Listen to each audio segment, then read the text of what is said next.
ගෙදර ළඟ පාක් එකට ආපුවම පාක්කේ පොඩි ළමයි සෙල්ලම් කරනවා. ළමයි සෙල්ලම් කර කර ඉන්නවා දැක්කම මට මගේ පොඩි කාලේ මේ විදිහටම සෙල්ලම් කරපු විදිය මතක් වුණා.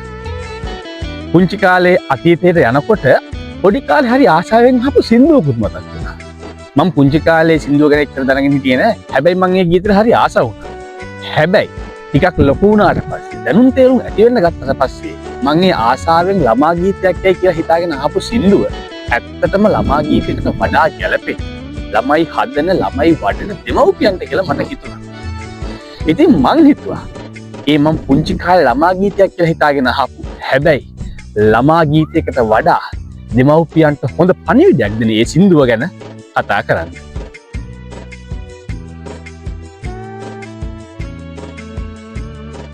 ආනන්ද හේවාරන්දිගේ මහත්මයා පද රචනා කරපු රෝහණ ධර්මකීර්ති මහත්තයා සංගීතවත් කරපු විශාරද එඩ්වඩ් ජයකොඩි ශූරින් සහ නටාෂා පෙරේරා ගායනා කරපු ගීතය තමයි සුළඟක් වී මං යනවා දුර අහසේ ඇවිදින්න. පුංචි ළමයි කියලා කියන්නේම තමන්ගේ කුතුහලයේ නිවා ගන්න අත්දැකීම් හොයාගෙන යන්න කැමති පිරිසක්. ඒක තමයි ළමයින්ගේ හැටි.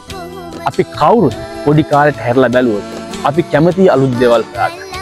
හැම පුංචි ළමෙක්ම අලුත් දේවල් හොයාගෙන සුළඟක් වගේ යන්න කැමතියි. ඉතින් මේ දුවත් කියනවා අපච්චි මම සුළඟක් වගේ දුර අහසේ ඇවිදින්න යනවා.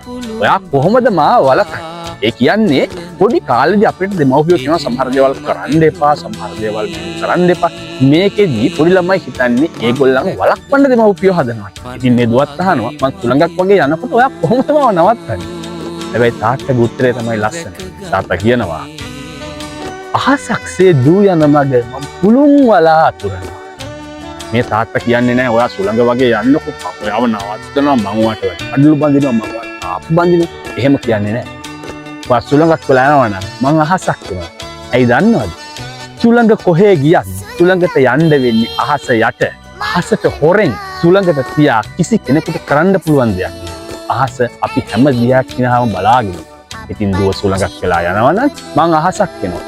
අහසක් වෙලා මම මොකද කරන්නේ? ඔයා මේ අත්දැකීම් හොයාගෙන ඔයා සමාජානුයෝජනය වෙමින් අපි පෞරුෂය වර්ධනය කරන යන ගමනට බාධාවක් වෙන්න තියෙනවා. වැටකඩලු, සීමාමායි, පැමි ඔයාව හැප්පිලා වැටිලා රිදෙන්න තියෙන තැන් ආවරණය කරන්න මම පුළුන් වලා කරනවා. ඔයාගේ මාර්ගයේ තියෙන බාධා මම පුළුන් වලාවල් වලින් පහලා දානවා. එහෙම කරලා ඔයාගේ ගමන යන්න මම ඉහාසෙ දෙනවා. එහෙමයි මගේ දෝන්නේ. මම රැකගන්නේ.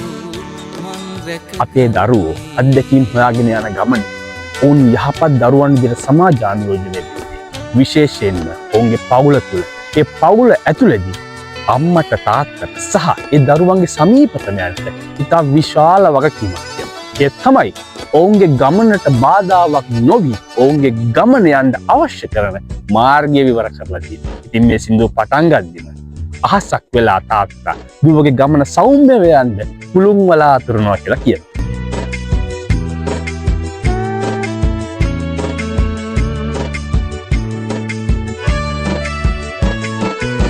දැන් අර සුළඟක් වෙලා ගියපු පුංචි දුව ටිකක් ලොකු වෙලා අපි කියන්නේ කුඩා වියෙන් පස්සේ ටිකක් නව යෞවන වියට පාත් වෙනවා කියලා. මෙන්න මේ කාලේදී දරුවෝ ටිකක් ආවේගශීලී, ආක්‍රමණශීලී, ප්‍රචණ්ඩකාරී වෙනවා. ඒක තමයි ඒ වයසේ ස්වභාවය. ඉතින් මේ දුව කියනවා මං ගම් වතුරක් වීලා හරි වේගෙන් ගලනවා. ලොකු ගස්වැල් කඳු වැටි හැම සුදු රාපොළවට දමනවා. මම මෙහෙම කරද්දී අපච්චි කොහොමද මාව වළකන්නේ? ඉතින් මේ කාලෙදි අත්දැකීම් හොයාගෙන යන අස්සෙන් මේ ඇතිවන ඡණ්ඩ බව ප්‍රචණ්ඩ බව පාලනය කරන්න පුළුවන් වෙන්නේ. ඒ තුල සෞම්‍ය බවක් නිර්මාණය කරන්න පුළුවන් වෙන්නේ. අපේ පවුලට අපේ දෙමව්පියන්ටම මෙතනදී මං ආසන මේ තාත්තගේ උත්තරේට දුව ගම් වතුරක් වෙලා හරි වේගෙන් ගලනකොට තාත්තා මොකක්ද දන්නවද කියන්නේ? මම මහ මුහුදක් වෙනවා. දු එනතුරු තනි රකින්න. ආදරයෙන් මග බලන්න. තුරුලට ගෙන සනසවන. මල් ළඟ නොවැදු සැමදා සැනසෙන්න. අපි දන්නවා ගම් වතුර කාලේට ගංගාවල් ඇලදොල එකතු වෙලා ප්‍රචණ්ඩ වෙලා ගස්ගල් පෙරලගෙන බුරු පාට වෙලා ගලාගෙන අවසානට යන්නේ මහ මෝය කටින් මුහුදට ගලන් යන ප්‍රචණ්ඩ ගම් වතුර තනින් සෞම්‍ය වෙනවා. මුහුදේ තියෙන රළට අවනත වෙන්න අර ප්‍රචණ්ඩ ගම් වතුරට සිද්ධ වෙනවා. ගම් වතුර කොච්චර සැඩ වුණත් මුහුදට වැටුණු සැනින් ඒ ප්‍රචණ්ඩ සැඩ ගම් වතුර සෞම්‍ය බවට පත් වෙනවා. ඉතින් දුවේ ඔයා ගම් වතුරක් වෙනවා නම් ඔයාව පාලනය කරන්න ඔයාව බාර ගන්න. මම මහ මුහුදක් වෙලා මග බලන්නේ. මං ඔයාව තේරුම් ගන්න.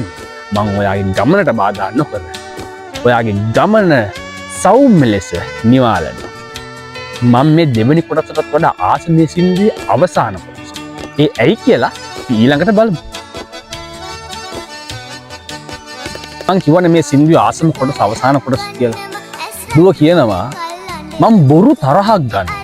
ඇස් රතු වෙනකල් අඬනවා. කුරුලට අරගෙන හිටියත් නැලවෙන්නේ නැතුවම ඉන්නවා.